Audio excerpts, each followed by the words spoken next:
IFM News. IFM News. IFM News. Lokal. Umawat ti tunggal maysa kadigiti 550 ken siyam a barangay iti Ilocos Norte iti 250 a pisos. Babaen iti bawat barangay makikinabang wenno BBM program para iti panagduras ti komunidad ken scholarship assistance. Iti naited a pondo sa 100 a pisos ket na italaga para kadigiti proyekto ti barangay bayat ti sabali paya sa 100 a pisos ket mausar para iti scholarship dagiti 5 a may kapat atawen nga estudyante iti tunggal barangay.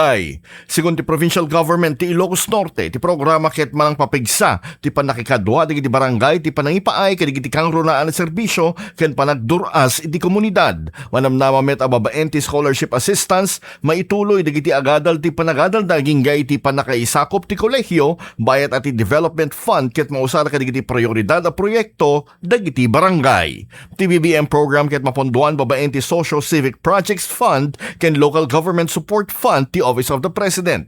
Iti pannakipaay ti tulong kadigiti amin 550 ken siyam nga barangay ti probinsya manamnama ang mapabileg ti panagduras dagiti komunidad ken mapalawa dagiti gundaway ti edukasyon para kadigiti agtutubo iti Ilocos Norte. Para iti IFM News, Idol Spider Rodas Tatak IFM.